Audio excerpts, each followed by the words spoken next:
Bonjour, je m'appelle Cheikh Ahmadou Bamba Diop. Euh, bon, les gens m'appellent familièrement Bamba Diop.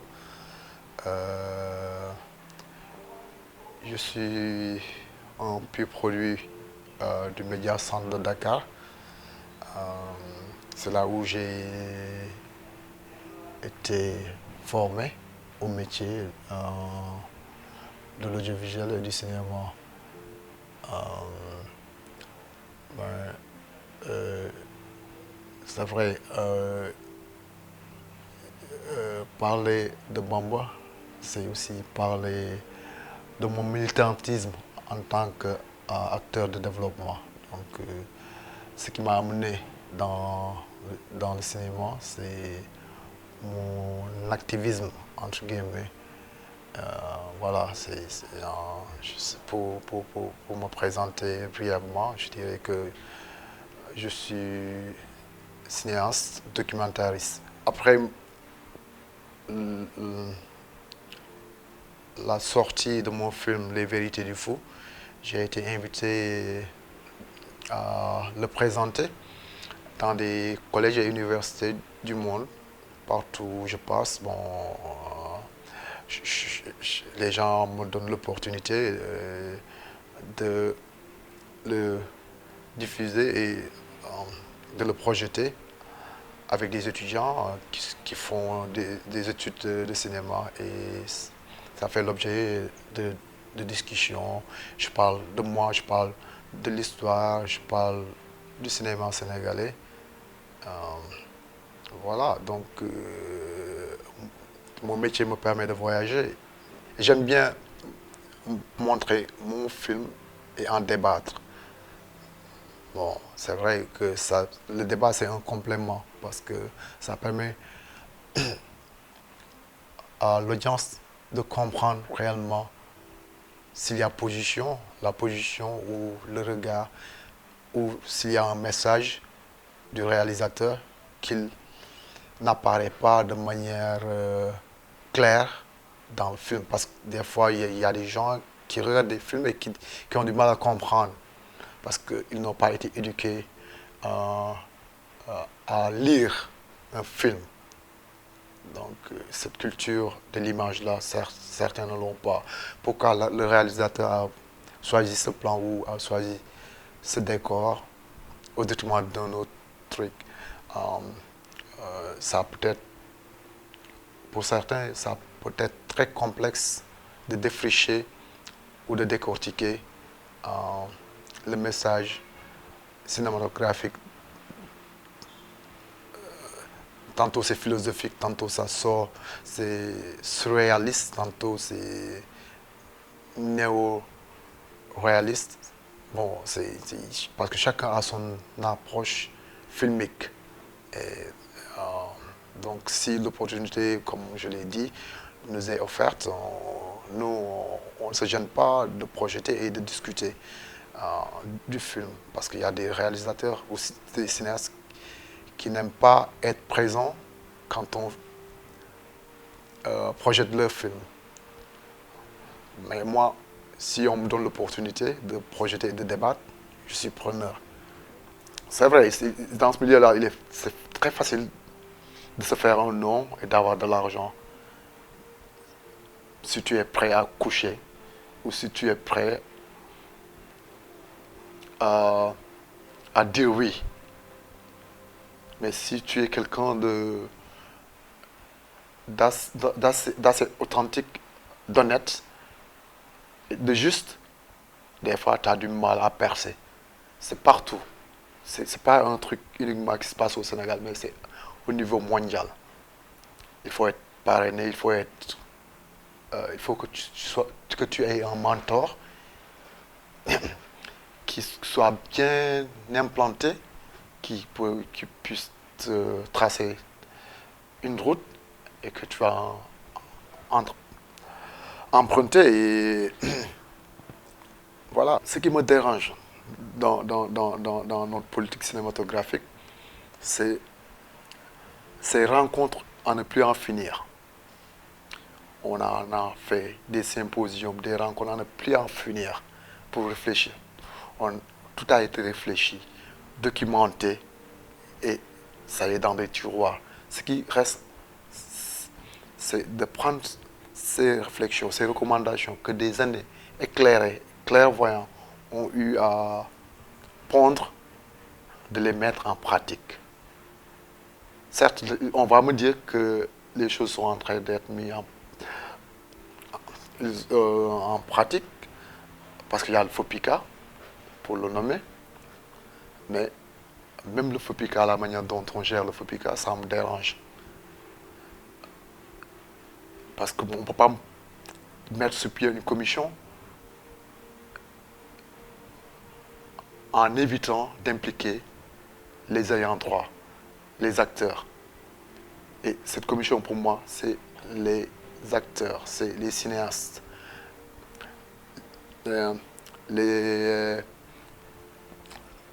les directeurs d'écoles de formation, les présidents d'associations de ciné-clubs ou de cinéphiles ou les distributeurs. Toute personne ou tout secteur doit être représenté dans cette commission. Et c'est les gens de ces secteurs-là qui doivent élire qui va les représenter. Ce n'est pas un ministre ou un directeur ou quelques 3 pelles ou 2 tendus qui vont se réunir dans un bureau et dire telle personne nous plaît parce que il est diplomate. Non, non, non, non. Il est, moi je pense, à mon humble avis, qu'il est bon de se frotter des fois à ses détracteurs, entre guillemets. Mais non, ce gars-là, il est compliqué, il est difficile. Non, c'est pas ça le problème. C'est ce qu'il peut nous apporter en termes de solutions. Et puis, c'est ça notre problème à nous. Hein. Les gens ont l'habitude de blacklister. Quand tu les critiques, ils te blacklistent. Moi, il m'est arrivé, ça c'est, je ne l'ai jamais dit, hein, il m'est arrivé ici, de ne pas recevoir de courrier. Des fois, les gens se réunissaient et je n'étais pas au courant. Je marche dans la rue, comme ça, j'erre dans la rue, je croise quelqu'un qui me dit, oh, mais on était dans tel endroit. J'ai dit, comment ça? Ah, tu n'as pas reçu le mail? Je n'ai pas reçu le mail. Et il faut aussi que les gens arrêtent de... Quand un cinéaste envoie son dossier, qu'on le perde dans le circuit. Et c'est fait sciemment. C'est des trucs comme ça qui nous retardent. Et cette commission doit être une commission rotative. On ne doit pas mettre toujours les mêmes personnes. Et impliquer les jeunes dans cette commission. Ils ont leur mot à dire. Que ça ne soit pas un truc de vieux, de cercle fermé. Tant que ces aspects-là ne seront pas pris en compte, on ne va pas sortir de l'ornière. L'industrie cinématographique sénégalaise ne connaîtra pas un boom. Même si on rapporte des prix à des festivals de renom, ça ne fera pas qu'on va avoir de l'argent. Et on me dit, moi je dis, ok, le cinéma sénégalais, on me dit qu'il marche, mais j'ai envie de voir ça, j'ai envie de voir cet impact, s'il y en a, dans l'assiette d'un cinéaste. J'ai envie de voir ça sur leur visage, qu'ils me montrent qu'ils sont bien dans leur peau, que le Sénégalais les traite bien. Je n'aimerais plus entendre qu'on me dise qu'on est en train de faire une quête pour telle personne, parce que cet artiste ou ce comédien ou ce cinéaste n'a pas les moyens de se prendre en charge. Qu'on ne me parle pas de mutuelle de santé ou de, je ne sais pas, carte vitale les télés sénégalaises doivent privilégier nos produits. Ils doivent les acheter. On doit les imposer. Cela, ils n'ont qu'à diffuser nos films. Si le Nigeria, le cinéma du Nigeria marche, si Hollywood marche, c'est parce que ces gens-là ont su s'approprier de leurs propres produits. Et moi, je ne parle pas de cinéma africain, européen, américain. Pour moi, le cinéma est universel.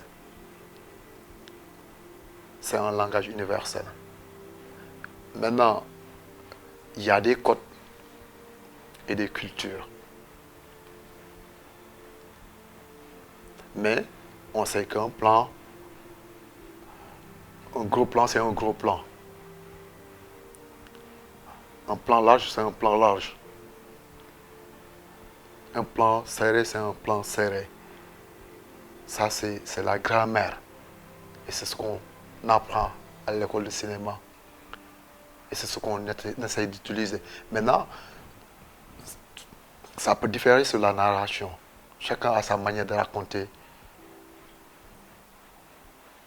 une histoire. Moi, je peux prendre la fin de mon histoire et mettre ça au début de mon film et finir par le début de mon histoire. Ça n'engage que moi. Et il faudrait, j'appelle ça, c'est un appel que je lance solennellement qu'on arrête de s'attarder sur la personne.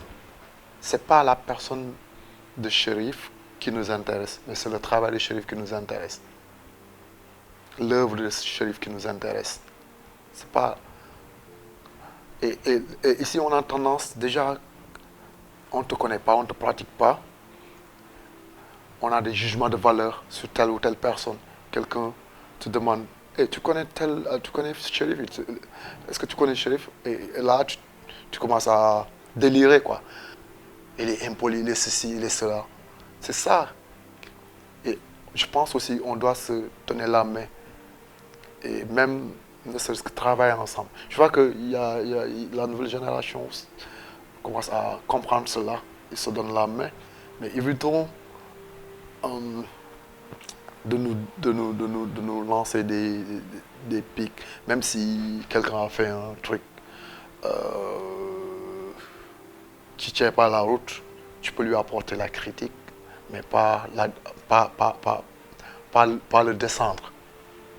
Parce que tu ne peux pas venir dans une assemblée, dans une audience et prendre ton micro et dire, ouais, ce que tu as fait là, c'est que dalle.